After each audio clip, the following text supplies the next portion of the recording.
उत्तर प्रदेश की राजधानी लखनऊ में भिक्षावृत्ति पर लगाम लगाने के लिए प्रशासन लगातार कोशिश कर रहा है।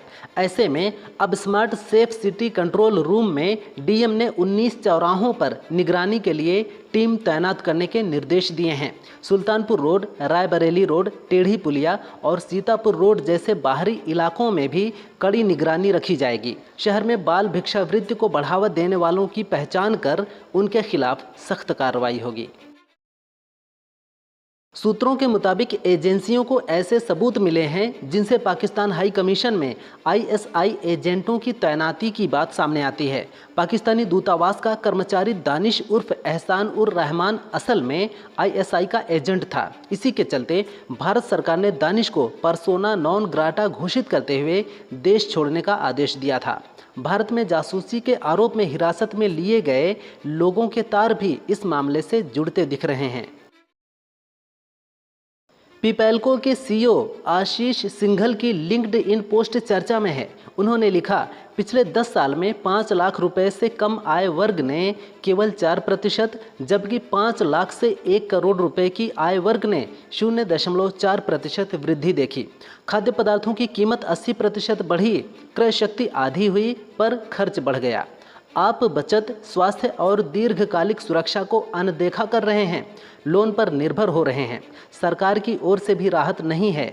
आप बढ़ती लागत और घटती आय के बीच फंसते जा रहे हैं। बॉलीवुड एक्टर सलमान खान के घर में घुसपैठ हुई है। पुलिस के मुताबिक 20 मई को 23 साल का जितेंद्र कुमार गैलेक्सी अपार्टमेंट में रहने वाले एक शख्स की कार में छिपकर गेट के अंदर आ गया। हालांकि अपार्टमेंट में मौजूद सुरक्षा अधिकारियों ने उसे तुरंत पकड़ लिया। इसके बाद उसे पुलिस को सौंप दिया गया। युवक छत्तीसगढ़ का रहने वाला है। वो गैलेक्सी में किस इरादे से घुसा था, इसका खुलासा नहीं हुआ है।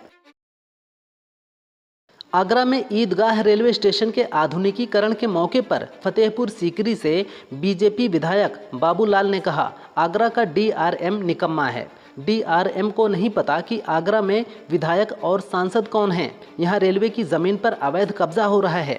मैंने डीआरएम से इसकी शिकायत की, बाद में उन्होंने फ़ोन उठाना बंद कर दिया। ऐसे अधिकारी की आगरा में कोई जगह नहीं है। मैं रेल मंत्री से डीआरएम की शिकायत करूँगा। राहुल गांधी ने दिल्ली विश्वविद्यालय के उत्तरी परिसर में एससी, एसटी और अन्य पिछड़ा वर्ग के छात्रों से मुलाकात की। इस दौरान उन्होंने प्रतिनिधित्व, समानता और शैक्षणिक न्याय जैसे मुद्दों पर चर्चा की। राहुल ने छात्रों को बाबा साहेब भीमराव अंबेडकर के शिक्षित बनो, आंदोलन करो और संगठित हो से प्रेरणा लेने के लिए कहा। उन्होंने कहा, छात्रों की भूमिका सिर्फ क्लास तक नहीं है, उन्हें अधिकारों के लिए खड़ा होना चाहिए। भारतीय डेलीगेशन में चुनने पर पीएम मोदी को भेजा शशि थरूर का पत्र वायरल है। इसकी कठिन भाषा समझना सबके बस की बात नहीं। इस पर यूजर्स मज़ेदार रिएक्शन दे रहे हैं। एक यूज़र ने लिखा, ये लेटर नहीं, थरूर का भयानक अस्त्र है, पाकिस्तान पर छोड़ दो। एक अन्य ने लिखा, पीएम मोदी जिस अधिकारी से इसका अनुवाद कराएंगे वो पक्का डॉक्टर के पास जाएगा। एक ने लिखा, चैट जीपीटी ने भी हार मान ली। दूसरी फोटो में इसका हिंदी अनुवाद भी है। भारतीय विदेश मंत्रालय ने एक बार फिर साफ कर दिया है कि पाकिस्तान से तभी बात होगी जब वो आतंकवाद बंद करेगा और पाक आतंकियों को भारत को सौंप देगा। एमईए ने कहा, सिंधु जल संधि सस्पेंड ही रहेगी। पाकिस्तान से सिर्फ पीओके और आतंकवाद पर बात होगी। भारत पाक का मुद्दा द्विपक्षीय है, इसमें किसी तीसरे का दखल मंजूर नहीं है। पानी और खून एक साथ नहीं बह सकते। वार्ता और आतंकवाद एक साथ नहीं हो सकते।